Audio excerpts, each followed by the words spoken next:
Hey, everybody. Hi, guys.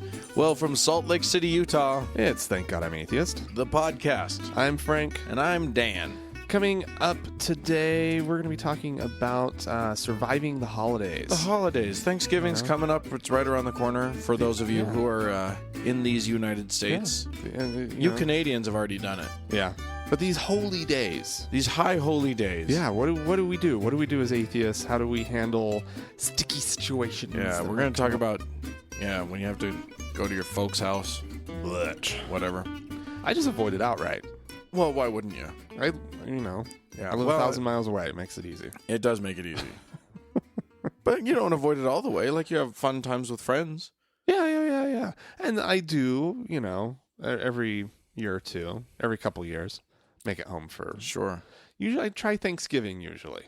Okay, that's a good one. Because Christmas is insufferable. Yeah. It's just because it's I have a religious family and it's no good.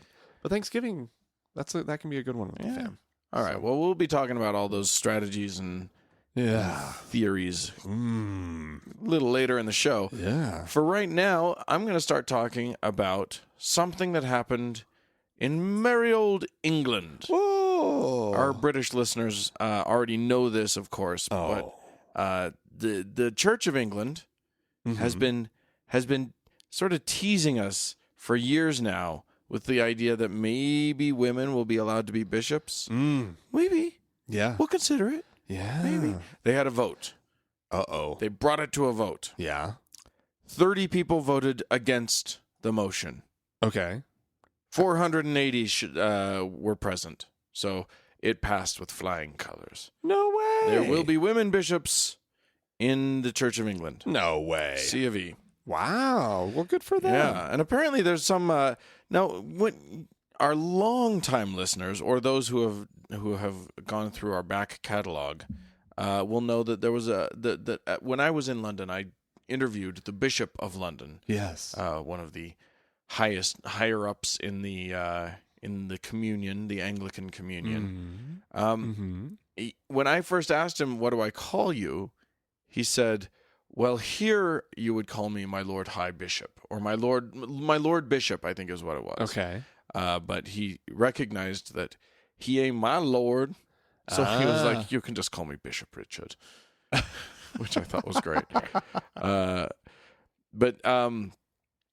So apparently there's a connection somehow between lordship and bishopdom that doesn't always connect up.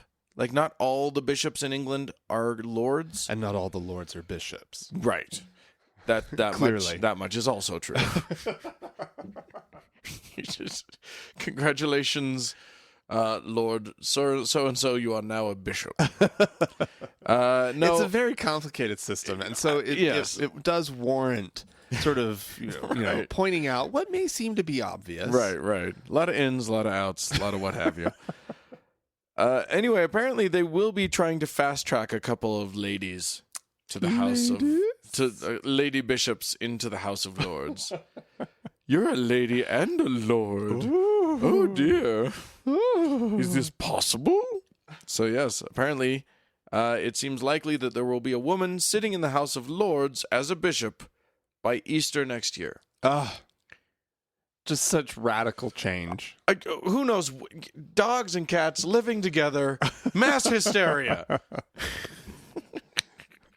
It seems so like in the context of the world, this seems so tame and so like. But when you think about other religions, you think about Catholicism or Mormonism or whatever. Right. Earth-shattering. This is an earth-shattering moment. To allow women into that level of the clergy. Right. Yeah. Because they've been priesting for a while. They've been vicaring all over the place for a bit. Yeah. But now they're bishoping. Now they've made it onto the chessboard, ladies and gentlemen. Is Don French going to come back and do the Bishop of Dibley. Oh, if you guys don't know the Vicar of Dibley, then you're idiots and you need to watch it. But yeah, it's on the Netflix. You can watch it there. Anyway, And I just rewatched them all not too long ago. But I didn't realize how few there actually were. Oh yeah, well, I mean, the Brits, British television. They make a whole what we would call a season, they call a series, and what we would do when we would do 20 something, they do 6. Yeah. Because you're lazy, Brits. That's why. Yeah. Anyway. Yeah. Anyways, that just got awkward. The Bishop of Dibley. That get awkward. Oh, okay. So. The Bishop. I like the Bishop of Dibley. Bishop of Dibley. That would be very funny. All right. Well, I want to talk about this this whole faith healing crap. Parents who refuse to get their kids treated when they get sick and whatnot. Yeah, that's not good. No, it's not good at all. There was a recent, I guess not. Well, let's see. When did it happen? Anyways, fairly recently, a couple up in Oregon just got convicted for, let's see, first and second degree manslaughter for the death of their daughter. Oh, and what's interesting is, and both those carry 10-year mandatory minimum sentences. Wow. And so what's interesting is that we've talked about these instances in the past, and what really hadn't clicked in my head was the fact that the various different states are handling this issue very differently. Right. In Oregon, I mean, they were able to throw the book at these two. Indeed. But if you go just up north into Idaho and you don't do anything for your dying kid or just your sick kid, and they end up dying because, hey, let's face it, you can sometimes die from pretty simple things when you're a kid. Sure. In Idaho, there's absolutely nothing. They won't even cite you. What? Yeah, I was kind of. Is there a law specific to this? Well, what it is, they specifically in Idaho have an exemption for faith healing. People, they cannot be tried for negligent homicide, manslaughter, or capital murder. Jesus Christ! If they let their kids die because they believe that medical intervention would be wrong. So there's actually 5 different sort of groupings of states, and I was really kind of surprised. We call that the Darwin Award law. Is that what? Yeah, I don't know, but it's really quite interesting. Obviously Idaho, we just mentioned it, and then it looks like Iowa, Arkansas, Louisiana. I'm just going off of shapes of states here. Ohio and West Virginia. They all sort of fall into this category of, you believe it, you don't do this, well, we're not going to do anything. That's crazy to me. Yeah. Whereas that's insanity. This couple that I mentioned right at the beginning, they're each getting at least 10 years. At least 10 years. Minimum of 10 years. Oregon is on the strict side. Right. The full opposite end of the spectrum. There is no religious exemption. Now you can go into court and argue that. Right. But I don't know if you can argue that specifically, but you can bring up your religious objections, right, as part of your defense, because that's what it sounded like this couple had done. But yeah, there's absolutely no religious exemptions for any criminal or civil charges. That's Oregon, Nebraska, which North Carolina, Massachusetts. What's nestled in right there? Maryland? Yeah, sure. That looks like Maryland. Those are on that end of it. Where do you think Utah lies? Utah. So obviously, everything in Utah is dominated by, dominated by Mormonism. Mormonism isn't a religion that eschews medical intervention. They welcome it. Yeah. With open arms. Yeah. They still pray over people and give blessings and stuff, but they don't. When the doctors heal you, they still give credit to God. Right, but- exactly. It was a miracle. That they knew how to do that with the scalpels and things. Their training worked. Yeah. Yeah. So I'm going to guess we're in the middle. Because Utah does like to show deference to religion, but it's not the kind of place where that happens a lot. We actually are just a step down from Idaho. We allow religious exemptions for felony crimes against children, including child endangerment and neglect. Jesus Christ. Yeah. How is that possible? Yep. And we fall in with Washington, Texas, Oklahoma. That's clearly Wisconsin, Minnesota, Illinois, I want to say. No, next to Illinois is Indiana? Indiana. That's the one. That looks like Tennessee. Huh. I'm baffled. Connecticut. I'm baffled by this. Yeah. I wonder. Wow, that's something. That's something that I feel like, if we got a coalition together and we framed it properly, we could get Utah to tighten that up. Yeah, it should be. Yeah. Because there's no reason why anybody in Utah should be okay with. Except for the Mormons.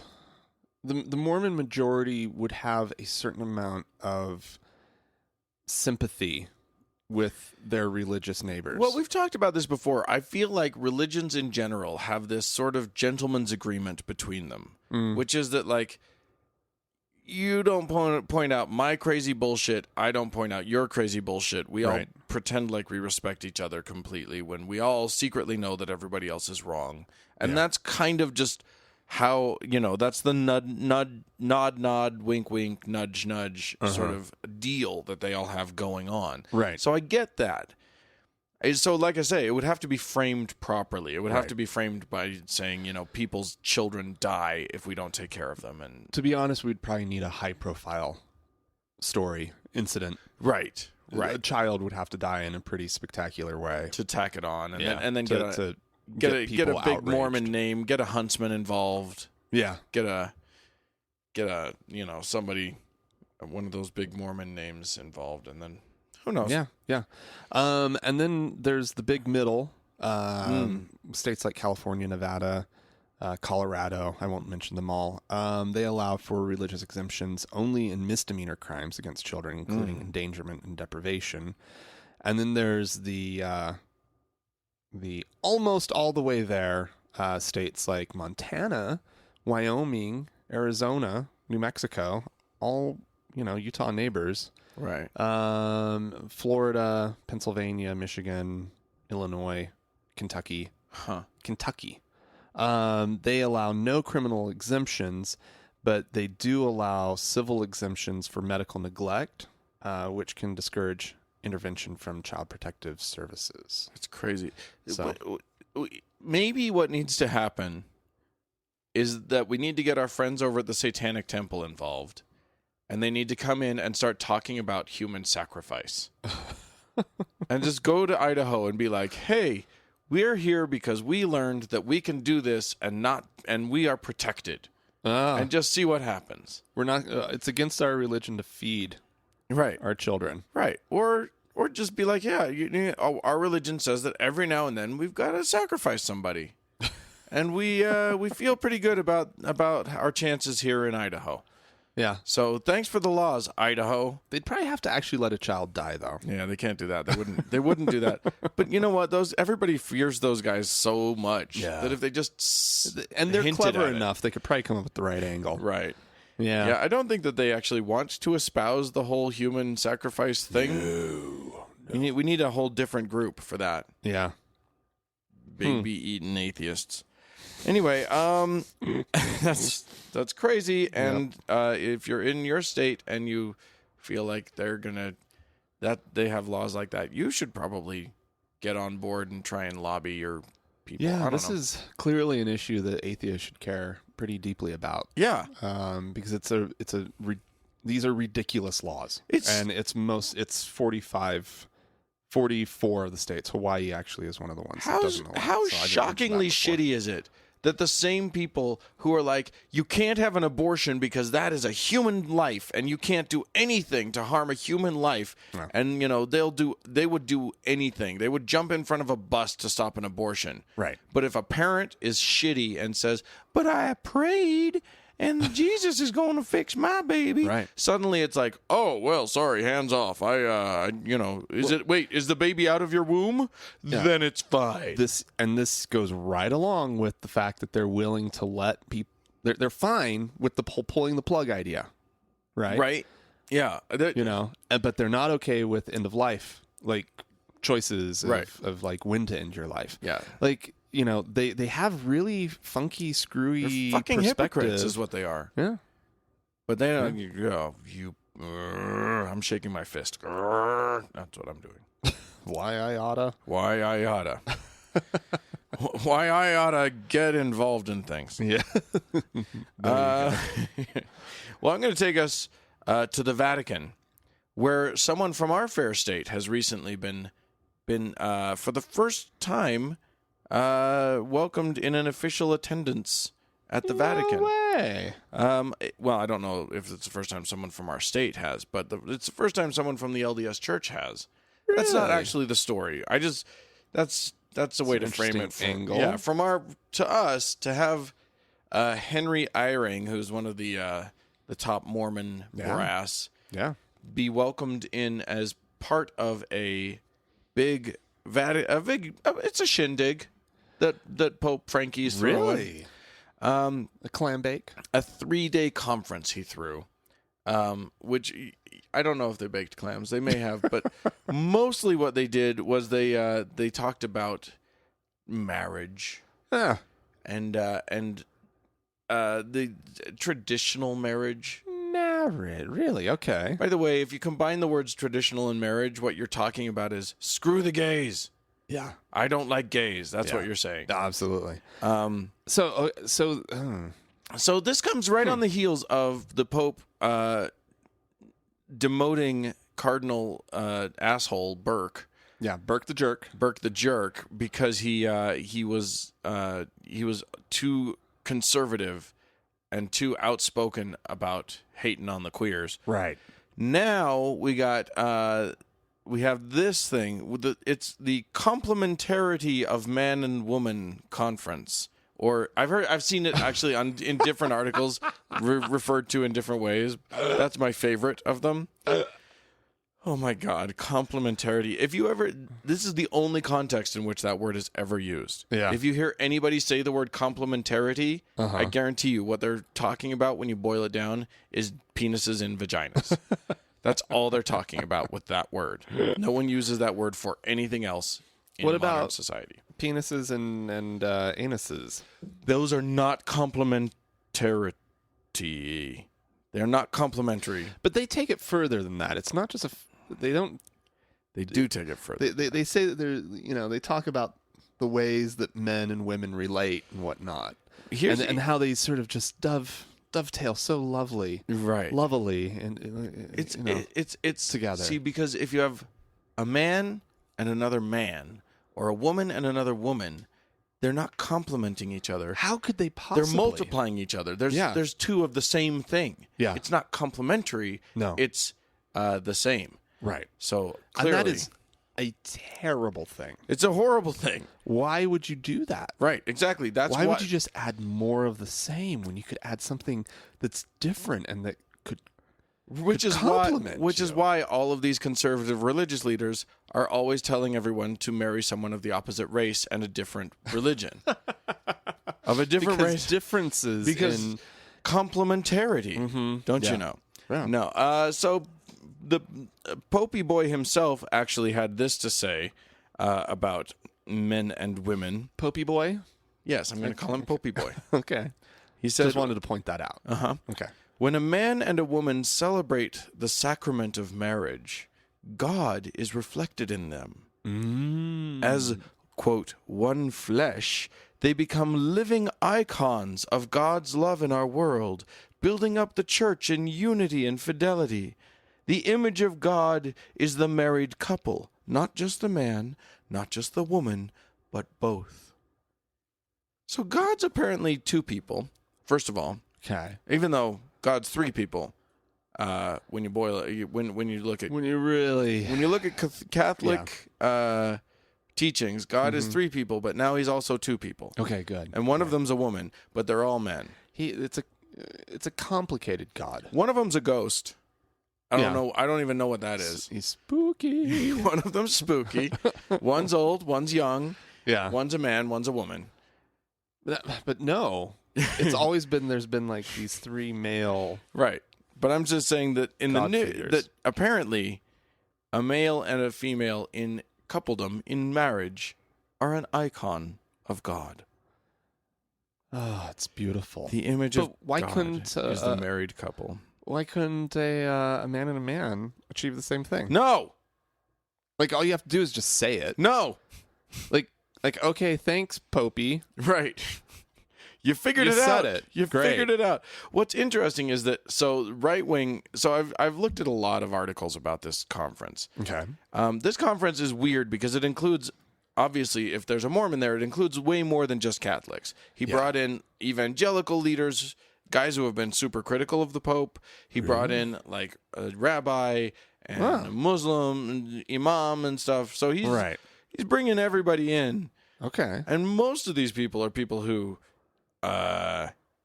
hate the gays. Yeah. Really well. Yeah. They do a great job of hating you guys. Yeah. So, well, that's who you go to. yeah, that's who you want. When your goal is to hate on the gays, Right. you get gay haters. Right. That's what you do. Yeah. That's who you bring in. So they've all been chatting away. Now, if you look at conservative websites talking about this, Okay. they talk all about how this conference is about the Pope and Catholicism affirming traditional marriage. That's what this is about. Oh, really? It's about the Pope backing off of all of his crazy, forward-thinking, queer approving ways and getting down and dirty with traditional marriage. And they use that quote to mean that. If you read the more liberal stuff, oh, no. He's just exploring and expanding and blah, blah, blah. This Pope is everyone, or is everything to everyone. He is. He's pulled off something quite amazing. Well, nobody can quite get a beat on him, including us. No, that's true. I'll admit to that. Yeah, I don't know. Like if I have my guesses, but I'm not even going to put them out there at this point because it's just too, it's not complimentary to what's happening right now. Anyway, that's what's happening in Rome. All right. Well, I'm not going to stray too far. Okay. In fact, let's see. Wait a second. Who was this that said it? Yeah. Okay. It's a. I'm going to stick with the Catholics. Okay. Okay. So, oh crap. Bishop Elizondo. Bishop Elizondo. Don't you just love the sound of that? Is this in Italy? No. Oh. This is Elizondo was, maybe I should have read this article a little bit better. He's the auxiliary bishop of Seattle. Oh, okay. Eusebio Elizondo. Yeah, that guy. Oh, yeah, I know him. There was a meeting of bishops in Baltimore. Sure. On November 11th. And they, while talking, I guess he got up and he spoke about the need to address the human tragedies that are caused by the current immigration system in the U.S. Oh, the tragedies. He says that the bishops are not trying to pick political sides, but they have long worked in support of, quote, humane immigration reform. Okay. So far, so okay. So far, so good, right? But then he ties in another issue. Oh, good. As you do. And this is really meant to like really sell this, right? And he basically he says that if you're pro-life, you have to be pro-immigration reform. Oh, right? okay. Can you draw that line a little better for me? Because I'm a little hazy on how that one works. So basically, he gets to the roots of it, and he says something. He basically explains it as, the being pro-life is about the church, the Catholic Church, is concerned about the culture, this promoting a culture of life. You know, they talk about culture of death. Yeah, They want to promote culture of life. right. Oh, right? that's they smart. affirm life. That's smart. I like life. I'm a fan of life. And so life isn't just from conception to natural death. Okay. It's everything it's everything. We need to be concerned about all. We're focusing too much on abortion and people taking, you know, end of life decisions. Right. And so there's a dignity of the human person, right? And I'm fine with that. Yeah, Great. Yeah, okay. And we should be treating people like people. But he uses all of that to say, well, we also need to make sure that we're protecting the dignity of, we need to care about every single person, right? Oh. And so since immigrants, the Mexicans, they're people is what he's arguing. What? Right? How dare immigrants are people too. Is basically what he's saying. And so we need to protect them. Well, you know, I'm fine with this. It's a very it's weird that he goes back to, if you're against abortion, then you need to be for immigration reform. But it's like, he's not making a bad point. Well, I mean, here's the thing. He's starting. He's making the connection that I made earlier, which is like, if you're so against abortion, human life is supposed to mean something real to you. Yeah. And so, it is funny that I think a lot of people who are super uber pro-life are only pro-life like until that child is actually born. Yeah. And then it's like, fuck you, you're on your own now. Right. I saved you from your mom trying to kill you. Right. In the womb. There's no way I'm going to pay for your health care. Right, exactly. Yeah. Pay for your education? No. You're poor? Well, that's your problem. That's how God made you. God put bootstraps on your boots for a reason. Pull yourself up. Come on now. Learn some life lessons about being poor and suffering. Right, exactly. Go ahead and suffer. Go get That's you some good. suffering. Get God your suffer likes on. Suffering. Yeah. You learn a lot from suffering. Yeah. We know that from Mother Teresa. We know that from a lot of people. And so, we know that from 3 hours of Mormon church every week. Or rather, we know what suffering feels like, at least. Don't know what the purpose is, but boy, I know how it's a 3-hour meditation on suffering. Especially when you're a kid with ADHD. Oh, just like, let me out. And then once a month, they take something that's already terrible and they make it even worse by not letting you eat beforehand. Right, exactly. Now you're bored and stir crazy and hungry. Oh boy. Well, there you go. Yeah. I noticed a thing this week. There was a couple of things that came up. There was a video that went very viral that I didn't bother to bring up here because we had already discussed it, of a woman talking about Monster energy drinks. You had brought this story up a month or two ago about how people were saying that Monster energy drinks has ties to the devil. Yeah. The devil. Yeah. Maybe we should play a little bit of audio. Let's play a snippet of that. Of what she's having, of how she presents. Yeah, exactly. Stuff. Look at your M closely. There's a gap right here in the letter M. It's never connected. So you go into Hebrew. The letter Vav is also the number 6. Short top, long tail. Short top, long tail. You could have here in Hebrew 666 on the can. But my interest is the word monster. What do you see in the O? There's a cross. Okay. What has Christ got to do with an energy drink, let alone the name Monster? So I thought, well, maybe this is a Christian company then. BFC at the bottom of the can. Do you know what that stands for? That's the F word. Big can. In fact, they write it on the side of the can. Oh my God. Okay, we can stop it there. That's the F word. It's a big fucking can. Oh my God. So anyway, she goes through. She has like this full presentation thing. She breaks it all down. I'm sure and it's clear. We'll throw it up on the Facebook page. Oh yeah, but it is clear when she's done. Link to this. There is no denying that Monster Energy drink is satanic. She's got some slam dunks in there.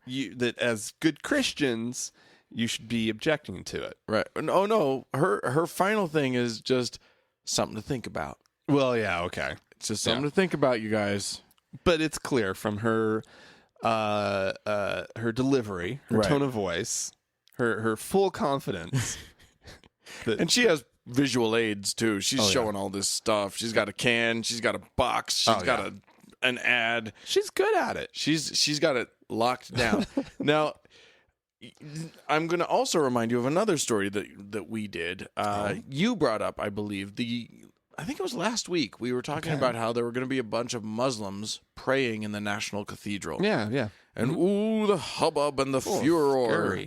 Scary. Yeah, it's terrifying. What was the audio we played last week, wasn't it? It was What's his bucket was objecting to it. Oh, okay. Anyway, we Brian talked Fisher. about this thing. So the event went forth. There was a thing, and I was reading up on it. There was a disruption. Some oh my goodness. crazy lady, like right before they're about to pray, just starts hollering about Jesus. Right. Jesus is our only Lord. Blah blah blah. Matter of fact, let's play a little clip of that audio. Jesus Christ died on that cross over there. He is the reason why we have to worship only Him. Jesus Christ is our Lord and Savior. We have built and allowed you your mosques in this country. Let me explain the call for the prayer. The call for the prayer. So did you recognize that voice at all? I don't know if it rang any bells for you. Certainly the same Midwestern dialect. I saw an image of this woman who was disrupting, and I went, I know her. That's Monster Energy drink lady. Right. Well, it turns out it is a woman named Christine Weick, Weick, who has apparently gone on a real Jesus kick lately. And I'm not the only one who noticed. Apparently, and this is sad, like I'm not taking any pleasure in this, but there was a whole article about her on Raw Story. Oh, yeah, okay. And apparently she's been going through a rough time lately. Her husband just left her because she was being a little too religious-y for his taste. Ooh. And she's been living out of her SUV. Which really? Which is a little, but she's traveling around. That's how she had the freedom to get to Washington, D.C. And apparently Jesus and Mike Drudge pointed her in that direction. She knew that she was supposed to be doing it, by the way, when she did receive a sign from God on the way to the Capitol. She said, quote, there's this woman stepping out of her vehicle on the side of the road, clapping and giving me 2 thumbs up. And I'm like, that was the strangest thing. The first thing that went through my mind was, that's confirmation. That's my confirmation right there. That's all I needed. Wow. So this lady, it's funny. I guess she feels like she accomplished something. They clearly just went on with their meeting. All she did was get escorted. She managed to get escorted out. And she hollered some. Anyway, I just thought that I'd bring to everyone's attention the fact that I'm going to make her a TGIA woman to watch going into the next little while. Okay. I'm hoping we set up a little news alert. A little Google Dan. news Yeah. alert. Sure. I'm hoping we see more of Christine. She's a real firecracker, that one. All right. Well, I'm going to tie in to that just slightly. Okay. We're going to keep on with the Muslims for just a second. In Austria, There's an attempt by the government, I'm sorry. There's an attempt by the government to amend the country's century-old law on Islam. Oh. Apparently, I did not realize this. Austria, which has a population of 8.5 million people, doesn't that seem small to you? 8.5 million for Austria? I probably would have guessed higher. I would have guessed higher. Yeah, that's like New York City. Yeah. You got the same population as one of our cities. Yeah. Austria. Get your act together. Well, I mean, other European countries, you can count on, I don't know, 20, 30 million. Sure. Usually, Yeah. So anyways, the 500,000 Muslims. Oh, wow. That's a large percentage. Yeah. Of Austria's population. I guess most of them tend to be Turkish or Bosnian in origin. Well, because of sort of this long history with having a lot of Muslims in their nation, in 1912, after the Austro-Hungarian Empire annexed Bosnia-Herzegovina, they made a law that made Islam an official religion and guaranteed Muslims wide-ranging rights, including religious instruction in public schools. So they just have. So anyways, there have been new needs. They've been needing to sort of modernize the law because there's certain questions about chaplaincy in hospitals or in the military, right? So they're trying to like figure out some new issues, and so they're updating the law. Well, while pushing for an update of this law, they'd also like to ban foreign funding for mosques and imams. Oh. Which... That's odd. Isn't that interesting? So what's the official reason why they want to do this? Do they list one? Do you see one? Well, I guess no. Okay. I'm sure that they have a line that they're saying. I think the point of the original law was they were trying to answer the question of how to help a minority better integrate into Austrian culture. Sure. And so they were like, well, if they're at the public schools instead of their own schools, they'll integrate better into Austrian life. Sure. Right? Through the generations, they'll sort of become more Austrian, even though they're Muslim, and that's fine. Right. But they can also be Austrian. I just had a delightful image of some guy going out onto a minaret at a mosque and yodeling. Sorry to interrupt what you're saying. That just popped into my head and made me very, very happy. I'm sorry. Anyway, sorry, you can go on.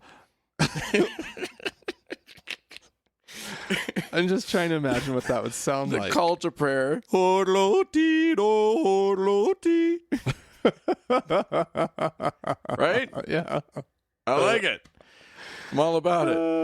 I mean, I can see, here's the thing. I can see why foreign money into Islamic organizations seems a little scary at this time in our world history. Yeah. Like, one thing that all Western countries are kind of wary of is like the influence of foreign Muslims in their country. Like, with 500,000 Muslims, they should be able to pay for their own imams and they should be able to pay for their own mosques. Yeah. Right? Like, I know that our big fancy mosque here in Salt Lake, I'm pretty sure that got a lot of outside funding. The Muslim community here didn't build that mosque. There's no way they built that mosque. And so it's like, but what's interesting is they're definitely singling out the Muslims. Yeah. Because I mean, a similar argument could be made against the Mormons or the Catholics. Any religious group that has a centralized, structure. I mean, Right. the Mormons are very centralized. The Mormons are entirely centralized. There's no other church that's quite that. Like Salt Lake City pays for the church in Salt Lake City pays for buildings throughout the world and Right. temples throughout the world. Right. Right. And so but they're singling out the Muslims, and that's where it gets really dicey in my mind. It's dicey, but again, like, I get the impulse. If you've got a huge influx of money from Saudi, it's just, that's like, Yeah. Well, I'm not comfortable with that. And like if you're getting like a heavy hitting imam who's coming from abroad, yeah, how has that person been, brought into Austrian culture or American culture or Right. wherever it is, right? Like that person has ties to a different place and a different way of life and a different culture that it's kind of, I get it. It is scary. yeah, Yeah, well, and considering how effectively ISIS or ISIL or whatever they're calling themselves, considering how effectively they've managed to recruit from countries that they should not be able to recruit from. Absolutely, yeah. It's scary when they start when we start playing with that. Yeah. I don't know how I feel about it though. There's still this whole, free speech is supposed to work. Everybody's supposed to say their piece, and then the best ideas are supposed to rise to the top, and the worst ideas are supposed to get thrown out. Yeah, if you're all on a level playing field, which we know doesn't really exist. Yeah, and so the influence of money is we know it's that huge. money plays a big part in, what opinions actually see the light of day. Money even. talks. Yeah. And Islam walks. Yeah. No. If you're, the what is it? The Koch brothers Yeah. or Islam. Or Islam. They're the same. It's basically the same thing. You've got, you got your Koch brothers, you got your Islam, you got your George Soros on the other side. They're all the same thing. All the same thing. Exactly the same thing. Anyway, well, if you guys would like to enlighten us on why it is good and or bad for Austria to be denying foreign money to mosques, or for anything else about our show, you can write to us at podcast@thankgodimatheist.com. Or you can leave us a voicemail at 424-666-8442. Or try the Facebook page, facebook.com/TGIAtheist is a good way. If you just want to continue the conversation, the best place to do that is the TGIA Members Only Lounge. That's on Facebook.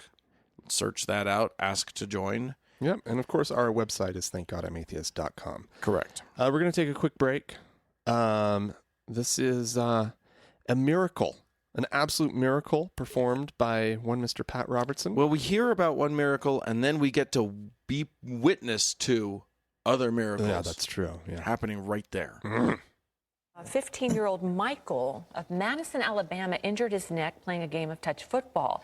An x-ray was taken at the emergency room. There was a really bad sprain. The pain was quite severe, and he couldn't even turn his head. Michael received some physical therapy, and muscle relaxers were also prescribed, yet his neck still remained very stiff. Then, last month, his mother was watching the 700 Club when she heard you, Pat, give a word. There's a neck muscle that's been very painful. You've almost had to carry your head at a different angle because of the pain. Put your hand up there on the neck in the name of Jesus, healing right now. She quickly texted her son at school with the news. He read the text, claimed the word. Immediately, he was healed. Now, she saw it, and then they sent the text? Yeah, that's how it's healing by social media. All right, now look, folks, here's what the Bible says. Now get this. If two of you will agree on earth as touching anything that they shall ask, it'll be done for them by my Father which is in heaven. God is almighty. There's nothing impossible. He can heal cancer, he can heal leukemia, he can heal arthritis, he can heal any condition you've got in your body. And he made you, he can fix you. And he just said, would you believe me? So right now, would you please join with us? Wendy and I are going to join hands, and we're going to agree together, and I'll ask you to agree with us. Yes, Father, thank you, God. I join hands with my sister in Christ right now, in Jesus' name. In Jesus' name. Thank you, Lord. Thank you, God. Oh my, somebody's got a lump. It's a tumor in your abdomen. Put your hand over that area and that tumor's going down and disappearing. Even as we speak, you'll feel heat in the name of Jesus. Lord God, Yes. a hacking cough is being healed as a fungus in your lung. The Lord has just burned that out. Wendy. There's a lady, you've discovered a lump in your breast and you're very scared, and the Lord is healing you right now. Just receive that healing. It's not serious. It's not serious. It's not serious. It's just breast cancer. It's not serious. The Lord will heal you. Put your hand there. Put your hand there, and you'll feel it getting smaller. You'll feel warmth. Yeah, exactly. And then it's getting smaller. Oh my goodness. And if by chance you happen to have a lump in your breast and you put your hand over it and it doesn't heal, that was for somebody else. It was no. Yeah, that wasn't clearly. yours. Yeah. Don't try to take other people's healings. Why are you trying to do? Yeah. Good luck to you though. You're gonna die. It's nice that he can cast such a wide net. Isn't that? However many people were watching at that moment, there's going to be somebody out there with a lump in their there was something in their stomach, right? A tumor in their abdomen. Jesus. Exactly. It's a miracle. It is a miracle. It's a miracle. Do you remember that show? It's a Miracle? No. Oh my God, I love that show. What was it? So it was was it like Touched by an Angel? No. It was more like Rescue 911 meets sort of religion. Right. Nice. And so the host, who was sort of in William Shatner's place, was played by John Boy from what was that show? The Waltons? The Waltons, yeah. Yeah. It was John Boy. I don't know his name, the name of that actor. He didn't have one. He just goes by John Boy now. And so he sort of, they would do these like reenactments of miracles. Yeah. And then they would proclaim it. It's a miracle. Ta-da! And it was amazing. It made me laugh so hard. It was like on PAX or whatever that station. Oh yeah, remember that one? Sure, one of the Christian stations. Yeah. Oh my God. Well, we got some. We're gonna conduct some miracles right now. Everybody, put your hand on your headphones if you're listening. That's right. On a headphones. And now put your other hand on your genitals. We're gonna heal them. Or it'll just feel good to touch your genitals. Yeah, and that's fun. And if you happen to be driving in your car, just reach out and touch the dashboard. And it will heal your car. Yes. We're going to heal your car in the name of Jesus. We have some people who wrote into us, a little bit of correspondence. Now, you'll recall that last week a kid wrote in and was talking about death. Yeah. And just sort of having some, one of the scary parts about losing your faith, losing your religion, letting go of that stuff is like, okay, so but what happens after I die? Right. Sort of thing. Well, we had Kristen write in, and she said, I just finished listening to the latest podcast, Burke the Jerk, and wanted to comment on an email that Grant sent. I recently watched a TED Talk entitled The 4 Stories We Tell Ourselves About Death. It is a short and incredible watch, but I'll state the essence of the video here. Basically, the fear of death is an innate and human thing to feel, and the thought of being, quote, swallowed by the void brings on a lot of anxiety and trepidation. However, the fear of death is natural, but not rational, because when we are here, death is not. And when death is here, we are gone. This fear was also a reason I held on to religion, but when I realized that I will not live to experience death, my life became more my own and less about the unknown. It's an interesting way of looking at it. Yeah. I'm not sure how much solace that would give me, but I mean, I am grateful that when I die, I won't be around for it. Yeah. Like the void, I don't like the idea of it, but I don't, clearly once you're dead, you're just dead. The thing I've got a problem with Yeah. is dying. Dying, yeah. The process of getting to the void. Yeah, that's the thing to be afraid of. That's the thing that like freaks me out. Don't be afraid of death. Be afraid of dying. Dying. Yikes. Ugh, there's so many ways that you can die. Yeah.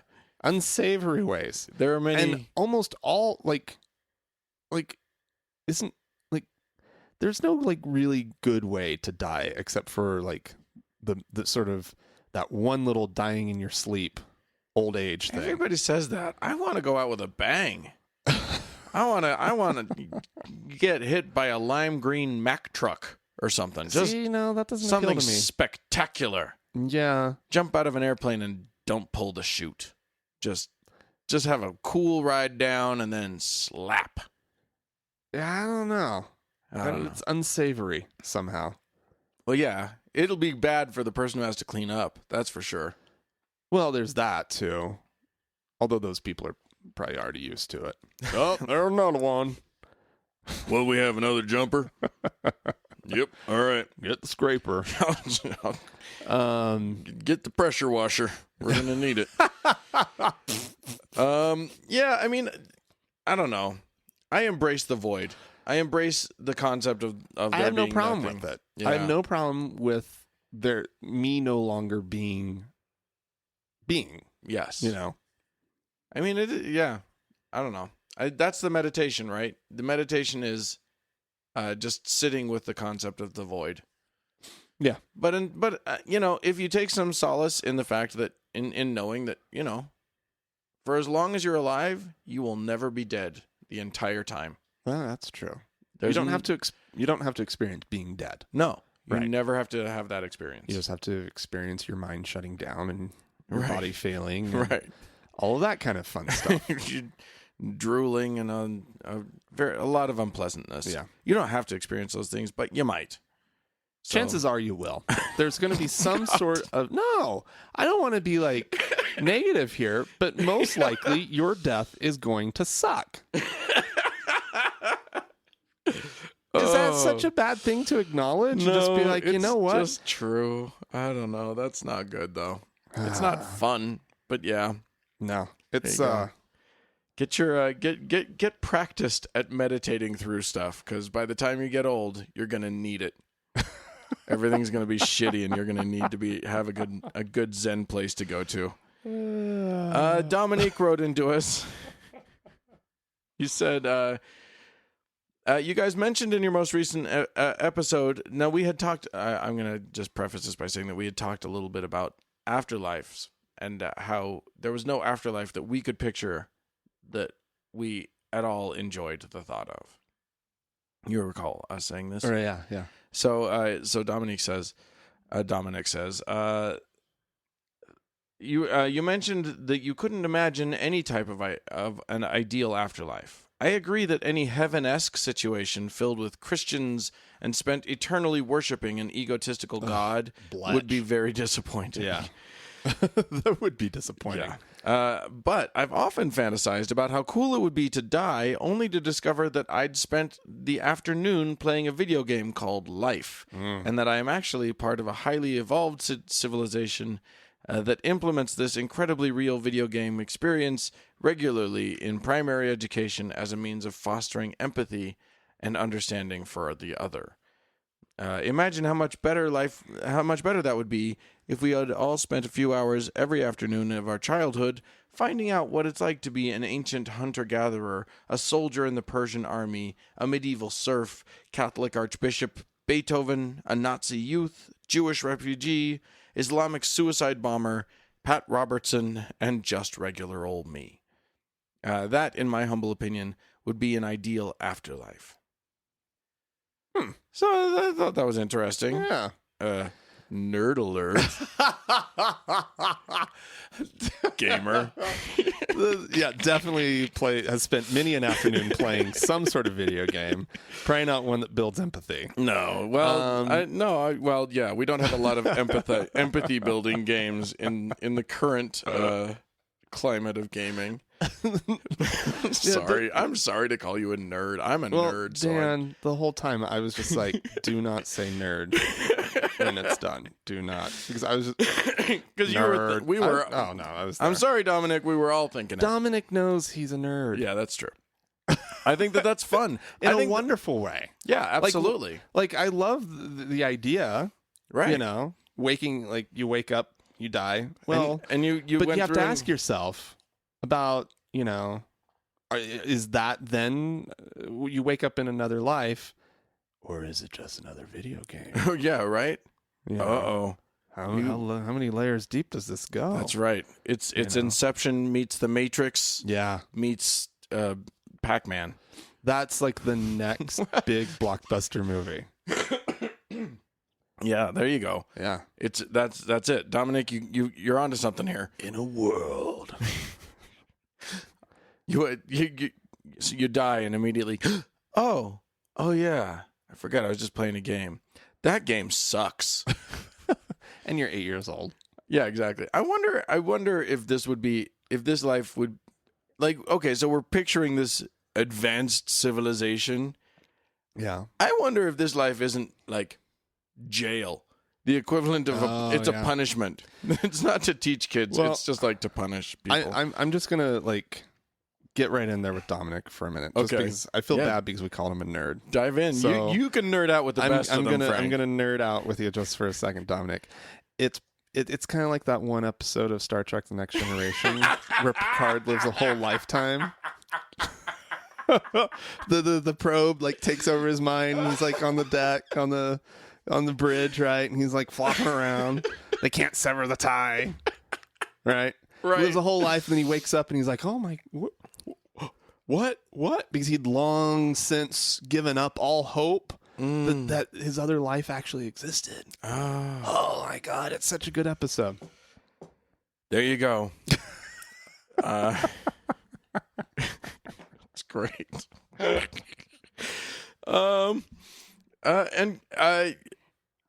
So yeah, there you go. That's great. We also had some donors donate to us this week. I wanted to thank Jacqueline.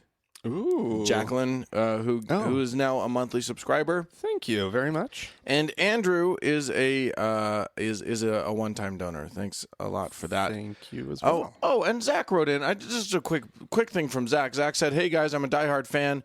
I just wanted to say how excited I am about Adam doing more with the show in the future. Wonderful. What a genuine dude and just a balanced voice to add to the show. Thanks." Well, we only brought him on after he had lost that balance. We made sure that we had rid him of the balance before we brought him on in a more permanent capacity. But no, it's gonna be great. We're very much looking forward to it. Yep. As a matter of fact, should we make our call? We were going to we're going to start producing fully produced third act segments for you guys. Yes. And one of the things that we wanted to do was put out a call to you guys to call in to us. We're gonna produce a thing. So the question for you guys is, talk to us about your holiday experience. This ties in very nicely with what we're about to talk about. Absolutely, yeah. We want to hear about what it was like.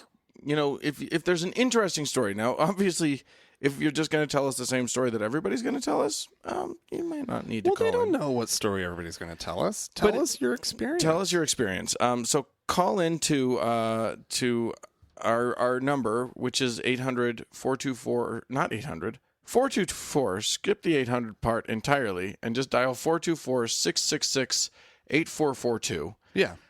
Leave a voicemail. Remember, there's only 3 minutes worth of time. These are capped, so just maybe jot it down or get an outline going first, so that you can get it in under the wire, just so that we make sure that we hear what you have to say. But tell us your story of Christmas growing up, what that was like. Tell us your story of Christmas as you were coming to realize that you didn't believe anymore. Yeah. If that's what's interesting to you, or Christmas now. As a non-believer, what's it like for you? Right. Do you have to... Well, and I think that kind of the thing that Adam was looking for specifically was what experience, what was your childhood experience with the holidays that now as an adult you look back on and go, what the fuck? Right. Yeah. If you have those, that's the kind of fun stuff that we're looking for. Like, yeah. For example, I thought it was perfectly normal. Okay. that my mother took down every piece of decoration in the house that was normally up for the whole year. And I mean everything. Every picture on the walls, every knickknack that's out. And my mom does not believe in a lot of like bare space on walls. Right. Right. So there's a lot of stuff. She takes it down, or she used to take it all down, box it up, and then proceed to pull out all the other boxes Oh my that were God. marked Christmas and redecorate the entire house. Holy shit. It was Christmas Wonderland in our house. That's intense. Like crazy handmade, tufted, quilted frames Yeah. for like every single picture that we'd ever had on Santa's lap. And we were required to sit on Santa's lap every single year for a photo. nice. Love it. So there were like 30 or 40 pictures on the wall of like the kids on Santa's lap. Right. And just so forth and so on. Amazing. So many music boxes and little snow globe, whatever things. Yeah, totally. That's amazing. More holly and garland and just crap. And everything that we made. Tinsel? Was yours a tinsel house? We would, like for the tree. Yeah, sure. We would kind of rotate through. Okay. When I was a kid, we did the flocked tree one year. Oh, I we see. did tinsel another. Tinsel wasn't my mom's favorite because there was a lot of cleanup. Yeah. Same with the flock. Tinsel but, kind of sucks. I mean, the tree is a lot of cleanup anyways. Right, But yeah, tinsels, you find it in July. Yeah. Still underneath shit and everything. But that's what I thought was normal. And in retrospect, I realized, and I actually really appreciate it. My mom, she took, she made a lot of effort to make the month of December really, really special around our house. Yeah, absolutely. And so, but I also realized that it was really, really unique, and people had to think that we were just a little nuts when they would come over. Like, it was unbelievable. It was red, green, and silver, just everywhere. Well, there you go. If you have stories that are like that, if you have memories that are positive, whatever, just call us up. Let us know, and we'll help Adam out with producing that piece. Absolutely. Speaking of the holidays, that's what's coming. That is what's coming. That's what we're staring down the barrel of right now. Yeah. We got Thanksgiving right around the corner. That's this week, and then the holidays. Yeah. And then Christmas. Yeah. It can be a tough time. It can be. Like, Musically, if nothing else. I just avoid stores. Yeah. Because I can't. Some holiday music is fine with me, but like every major recording artist has a writer in their contract, whether they like Christmas or not, that they have to record a Christmas song, and they all record the worst Christmas songs ever. And it's and they get played ad nauseum. And there's that Christmas shoes song that get everything. Ugh, it's just I just want to murder people. Yeah. When I go out during the Christmas season. My most hated Christmas song, Yeah. and it's all over the place, is Paul McCartney's Oh yeah. Simply having a wonderful Christmas time. It's awful. Dun, dun, dun, dun, dun, dun, dun, dun. Yeah. And it's just like it just gets in my head. In Oh, fact, yeah. It probably You just did that got to us. in my head. You just did that to and us. it won't leave until sometime in mid-January. Oh my God! Why did you do that? Why? Now it's in there. I was thinking about the what's the one? There's the do they know it's Christmas time at all? What is that one? Oh, it's a heartrending story about people in other countries who don't even know it's Christmas. I've never heard this song. They don't even I've know. probably heard it, but I never Yeah. paid attention to it. Oh my God! It's a newer song. Ish. I don't feel like it's that new. When did it come out? I don't know. I've pretty much been done with Christmas since I was 21, so Yeah. it's been a while. Yeah, it was one of the it was a Band-Aid. It was Oh no, really? yeah, it's it's so awful. Yeah, so it was like okay, so it was originally in 1984. Oh good, we're celebrating the 30th anniversary of it. Is that why it's big? Well, Right now? I think they've re-recorded it or something. Good. So we'll That's get what a needed new to a new version of it. Oh my God, it's awful. How do I not know? I must know the song. You must know it. Huh. Anyway, I'm not going to play it. I Yeah, was you can't tempted to play say, it. well, yeah, no, we're not going to play it, but oh, it's so bad. Anyway, there's a lot of bad out there. Now, there's a lot of good too. I enjoy sort of the traditional carols a little. I will admit. I like the traditional. I'm fine with the traditional carols. Andrea and I just went to Disneyland, and I think this is a bit premature, but they have their Christmas carolers out and about at the California Adventure. They had a bell choir. They had a little chorus, maybe 8 people, each with 2 bells, and so they would. I love that. They would play their bells. I love a bell choir along with their singing. Oh, and of course that's talent right there. Well, yeah, it's Whoa. Disney. They can pull. They pull in the good talent. They put on a show for you. Were they also like river dancing at the same time? Just like They were fire eating and sword swallowing as they did. No, but and of course they're pretty careful, so they didn't have any of the real Jesus-y Christmas carols. No. They were very careful. No Way to in pick the Manger. Or No. Silent Night. None of that stuff. It was all sleigh bells ringing and holiday cheer and all of that sort of thing. Now I'm actually a sucker for like. Even the religious-y, the hymns. Yeah, of course. You were raised with that the Christmas stuff. hymns. There's just some nice little songs, and I don't know. It puts me in a nice place. They're beautiful songs, Yeah. a lot of them, and they're and Christmas. I mean, I don't know. I have happy childhood memories of Christmas. Oh yeah. So that kind of stuff.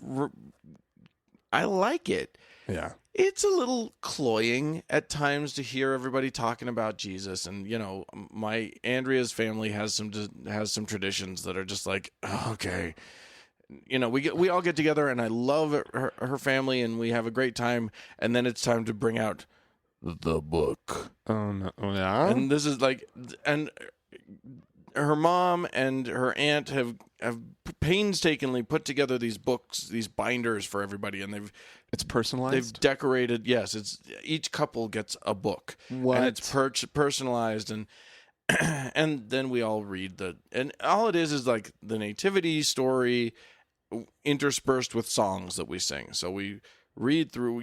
Every couple takes turns reading their page, and then and then you sing the song and. Okay. It's a little much. That sounds absolutely horrifying. In fact, no, and just it's knowing just that it's boring. coming up, it's just boring, and and I'm reading stuff, and I'm happy to read. I was bored for religious reasons for far too much of my life. I know that, like, you can't handle it. No, I'm not going to be bored because of religion. Yeah, anymore. But what are you going to do? I mean, it's one of those. I'm going to take up smoking, and I'm going to go out and smoke. Is what I'll do. You should. I got a thing to do, you guys. Sorry. Yeah, I don't they'd know. get used to it. Yeah, they would. They would. And Andrea could sit there and she would be horrified, mad. Anyway, so how do we handle these things? People are going to be praying. Yeah. And people are going to be. First of all, I'm a big fan of prayers now, of family prayers, because those are the moments when you have your eyes open and you get to look around the room and see who else is disengaged from this moment. Yeah. And we should that's a fun time. Get your finger so far up your nose and then start looking around, right? And then whoever looks, they can bust up laughing. Yeah, exactly. Let's see who you can bust. See who you can crack up during the prayer. Yeah. I think that's a good one. Yeah. Yeah, that's funny. That kind of thing is interesting. It's a good moment to sort of now with Andrea's family, most of them knowing that there's a non-believer amongst them. Yeah. I think they close their eyes a little extra tight when I'm there, just to prove that they're being good, because they know that someone might be looking around. Right. Anyway. Oh no. I don't know, but what do we do? Like, I know a lot. I have a lot of friends who can't, who don't like it, who don't want to be a part of it, but they want to be a part of their family tradition. Absolutely. Yeah. Do we have any options for them? Oh, well, I mean, I guess your options are, let's just go through them. Okay. You could just go along. Just go, which is what I do just with, go along with with Andrea's it. family. Yeah, it's the whatever little dust up you might cause probably isn't worth it. Yeah, But so you could take that approach, or you could have that perspective. and technically Christmas is kind of their holiday. Yeah. Granted, they usurped it, they stole it from Yeah. other like, Festival of Light traditions. You could try to reintroduce paganism. Well, know. that may work with some families. I think, but You could talk endlessly about how the Christmas tree is actually a pagan. You could point out like the problems with their. you could become that family member. Actually, this was not a Christian tradition at all. This comes from the celebration of Sam Hain, who. Yeah, don't do that. Obviously, it's you could find a whole bunch of true things. Although Kirk Cameron would have some things to say about it. Apparently, Yeah. his new movie's all about debunking all of the true Yeah, things. he that says that the pagans stole it from the Christians, right? Yeah. which doesn't make any sense. No. whatsoever. He doesn't know how time works, but that's okay. I mean, here's the thing. Here's what I've come to. That time of year in the Northern Hemisphere, now you Aussies and you Kiwis that are listening are not going to have this experience, but in the Northern Hemisphere, it's when it's the coldest and it's the darkest, Yeah. and it sucks. Yeah. Like, that's the time of year that sucks the most. You need a festival of lights. It's You right. need- It's right at the solstice. Yeah. So you need a festival. You need to have party time. So one of the things that I do, our friends Dave and Eric throw a solstice party, Right. and they're happy to invite everybody, but it's not going to be a religious thing. No. They throw their own extra party. Yeah. Some of their family members come, some don't, and everything's fine. And we light candles, and we do, we do sort of traditions from other parts of the world, Yeah. and it's fun. Yeah. And this year I'm hosting a Boxing Day. Indeed, you are. Party. Are we going to be boxing things? You can bring your boxes if you like, and I'll have a box cutter and you can break it down. Oh, Or we could the items that you've received for Christmas, we could box them up and send them back to Amazon. right. Yeah, I guess. I think that's what we there need could to be do. boxes could be involved somehow. Americans don't do Boxing Day. I don't know. No. Do our Canadian listeners and other listeners who do Boxing Day, do they know that Americans don't do it? I don't know. Anyway, They probably don't care. they whether probably we do it or they not. don't care. Yeah. But But I think the idea here. but it's perfect. It's basically friend Christmas. It's also like not religious anything, Right. you know. But I love Friend Christmas. Other atheists getting together, having a good time. I've even sung carols at events like that. Why not? Why not? Sing Yeah. some songs, have some nog, get yourself blasted drunk. Yeah. Because especially in Utah, it's likely that your family, nobody drinks there. Right. So you have to slip in. Maybe spike the punch at your family, Oh, dear family God. gathering, just to see what happens. No, don't do that. No, that'd be awful. But for It my tastes money, different this year. yeah, we let Dan and Andrea bring the eggnog this year, and it's good, but it tastes weird. Yeah, Grandma's sherbet punch just tastes a little off. The BYU Sparkle has an extra kick to it. Have you noticed? I think that's one. I think one. For me, I don't mind going to the family stuff, especially if I've got a friend event also to go to. So is that kind of your That's pro tip for the holidays? I feel like that's where I'm getting to. Is like make sure you get the friends in. Make sure you have your non-religious stuff, right, and then you can write out the religious crap you're gonna somehow get wrangled into. Absolutely. Have a day with your friends the week before Christmas where everybody gets together and makes irreverent ornaments for your tree. Oh yeah, That'd be fun. yeah. Jesus with a penis or something like that. Just whatever comes to mind. Yeah, Just to take the curse off it. yeah. And then obviously don't put that on the family tree, but when you go there, then you can think of it there, and it'll just take the curse off it, I think. for some. Could do. I don't know. Maybe. Is this something you've done? Something you've done. Didn't you guys have an ornament throwing party? My roommate, we used to do eggs. We'd blow out the yolk from the eggs, right? And decorate them. And then we would decorate them, and she would hit the like the craft supply store, and she'd get all sorts of like little doll, like little doll hats, and little doll hair kits. Oh, sure, that's fun. And googly eyes and weird little arms and legs and just funny, weird little things. And then everybody would make, whatever. I mean, we ended up with a Dolly Parton egg and, googly eyes is a good idea. Yeah. You know what I just realized? What? I'm going to googly eyes up the book. You're the book? Andrea and my version of the book. I'm going to start like... Are you in possession of it? No, but I don't think anybody looks at somebody else's book. I think I'm going to start like throwing stuff in just for Andrea and I. So you're going to bring a pocket full of self-adhesive googly eyes. Right, and maybe a marker or a pen or something so that I can draw some funny imagery. So that you better hope her mom never gets into it. Oh, I wouldn't do anything that her mom would be Draw horrified a mustache by. on the baby Jesus. Right, yeah, that kind of stuff is the kind of stuff I would do, and she would probably think that was funny. She would? She would think that it was, she would be like, oh dear, but she would know it's me, and she would know that it's... I would stay away from the baby Jesus. Just I would put googly eyes on the camels. Right, yeah. Baby Jesus, I don't know that... Maybe that's a good idea. I don't think there's a lot of maybe sense that's of good humor advice. around the baby Jesus. Right. But if Not really. But if I put like mustache on Mary or something, that'd be pretty funny. Yeah, Mormons don't revere Mary. I think we'll be so okay. You guys are gonna have to get away with that. You're gonna have to sort this out for yourselves. But these are just, we're just spitballing here. Yeah. Ways to survive.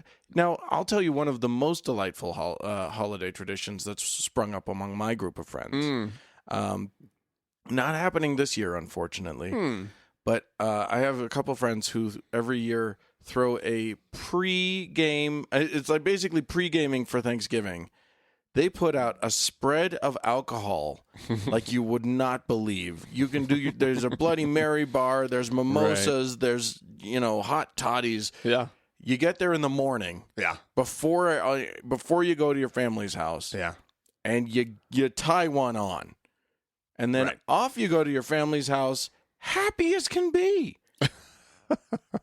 I went to that one year. Yeah. I felt really awkward because I was like, everybody was like, oh, where are you going after this? And I'm like, home to keep drinking. To my house. To my house. I will keep drinking. I think that's great. And it was like, oh, well, I have to go to my family's house. Like, oh, well. Sucks to be you. No, So. I do love that. I recommend that for all of the holidays. If you've got to if you've got a whole bunch of friends and everybody's going to have to break off and go to their parents' house for Christmas Eve. Yeah. Tie one on, ladies and gentlemen. Alcohol may be the key. And if you're not a Mormon or a former Mormon, then that may be acceptable at the house. Yeah. Which is a mind-boggling thing for me. Yeah. You go to your Catholic parents' house, everybody's tying one on. Yeah. So what's the problem, people? Well, clearly that's not a terrible Christmas to go to. No. We're talking about It's a good Christmas. people... Uncle so-and-so getting into the inappropriate stuff at some point along the way. That sounds awful. That's not very good. that would be a negative. To booze at family stuff, that's the negative there. That's the negative. Is you have your touchy-feely... I wasn't thinking touchy-feely. I was thinking more along the lines of he starts saying things that everybody's thinking, but nobody's going to say. Oh. About Cousin Jim. That kid, he's a queer. Uncle Sam, don't say... Uncle Sam's a bad choice. Yeah, that was the first really name bad. that comes to your mind, and then that has other references. Wouldn't that be you? Uncle Dan? Uncle Dan? If you were at a drunken family event, I'm pretty sure you would be the one. I think I need to blossom into that uncle. I think I've been so careful for so long. I think I need to slowly start introducing uncomfortably awkward Uncle Dan. Yeah. Like, inappropriate Uncle Dan needs to start rearing his head. All you have to do, Dan, is you have a flask Yes. And you just you keep it going. You keep excusing yourself, right? Right. And you just get nice and sloppy at the family thing. I think that sounds good. I think I'm going to have to do this. I'm And then they're like, Andrea, does Dan have a drinking problem? Is this how he is all the time? only at Christmas And only here. and only with you guys. I kind of like inappropriate Uncle Dan. I'm going to not touchy again. I'm going to reiterate. No, I don't think you'd be touchy, Uncle Not- Dan. I not think that. you would just saying all of the things that all of the horrible things that come to my mind, Uncle Dan. and that's our pro tip for the holidays. For the holidays. Everybody go out there and just release your Uncle Dan.